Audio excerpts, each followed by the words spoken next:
Pertama, yang dipelajari di kimia dalam kehidupan yaitu hakikat ilmu kimia. Hakikat ilmu kimia adalah ilmu kimia diperoleh dan dikembangkan berdasarkan eksperimen untuk mencari jawaban atas pertanyaan apa, mengapa, dan bagaimana gejala-gejala alam, khususnya yang berkaitan dengan komposisi, struktur, dan sifat, transformasi, serta dinamika dan energetika zat. Kedua, yang dipelajari di kimia dalam kehidupan yaitu peran kimia dalam kehidupan itu sendiri, baik di kehidupan sehari-hari ataupun dalam perkembangan ilmu lain. Contoh peran kimia dalam kehidupan sehari-hari seperti pencernaan dan pembakaran zat-zat makanan dalam tubuh kita. Cat untuk bangunan dilarutkan menggunakan bahan kimia, dan bensin lebih mudah menyala daripada minyak tanah. Contoh peran ilmu kimia dalam perkembangan ilmu lain baik di bidang fisika, biologi, kesehatan, geologi, pertanian, hukum, maupun ekonomi. Ketiga, yang dipelajari di kimia dalam kehidupan yaitu metode ilmiah. Apa sih pengertian metode ilmiah? Metode ilmiah adalah suatu cara yang sistematis yang digunakan oleh ilmuwan untuk memecahkan masalah-masalah yang dihadapi. Metode ilmiah merupakan dasar dari ilmu pengetahuan.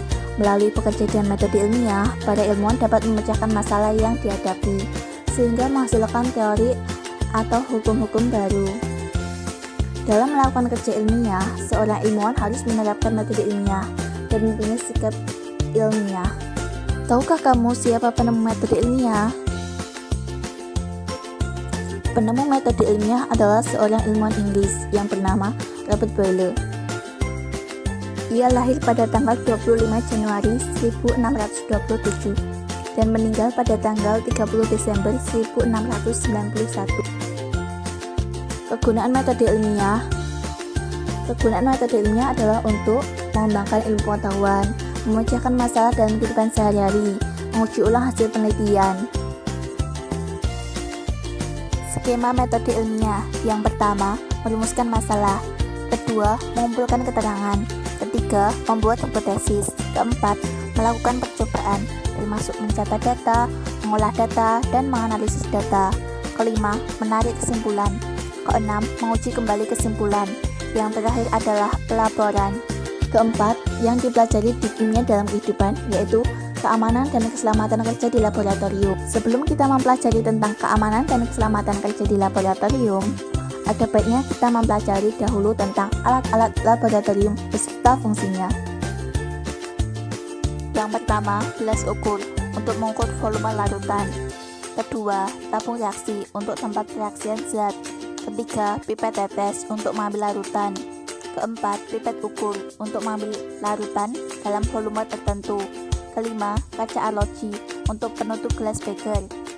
Bisa juga digunakan untuk menimbang zat pada neraca kodok. Keenam, pengaduk kaca untuk mengaduk larutan.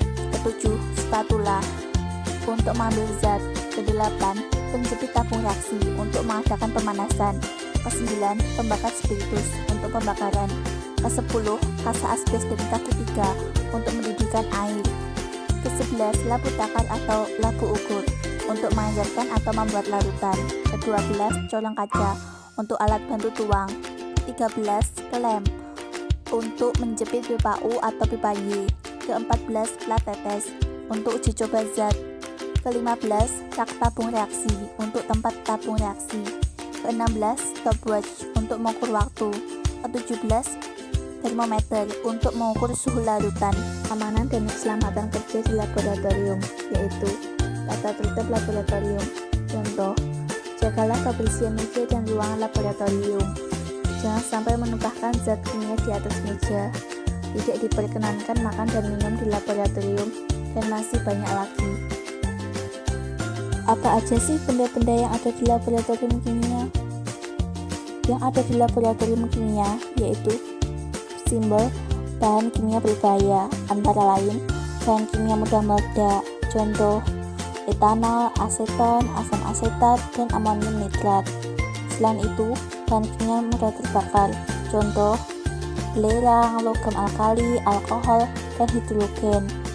Selanjutnya, bahan kimia beracun, contoh asam sianida, asam sulfida, karbon monoksida, dan uap timbal.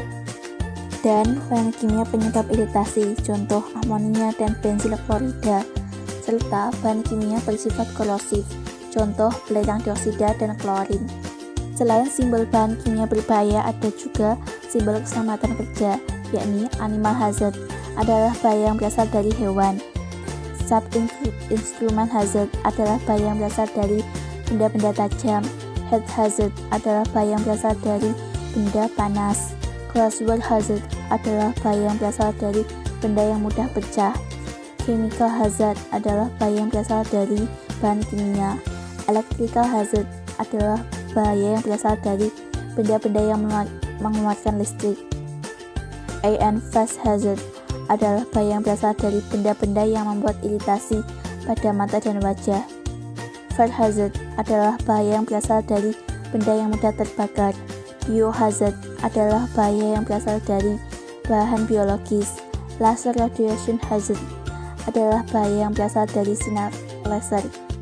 Radioactive hazard adalah bahaya yang berasal dari bahan radioaktif.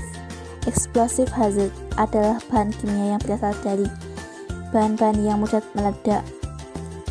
Bukan hanya simbol bahan kimia berbahaya dan simbol keselamatan kerja, namun di laboratorium kimia wajib ada alat keselamatan kerja seperti berikut: safety shower, bak cuci, lemari asam, air washer, perlengkapan kerja, pemadam kebakaran, alarm, petunjuk arah keluar laboratorium, dan kotak P3K.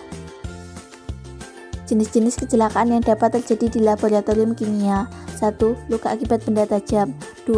Luka bakar akibat zat kimia dan panas. 3. Luka pada mata akibat kemasukan zat. 4. Keracunan. 5. Syok. 6. Percikan zat. 7. Tumpahan zat. Sekian video dari saya. Bila ada salah kata, saya mohon maaf yang sebesar-besarnya. Wassalamualaikum warahmatullahi wabarakatuh.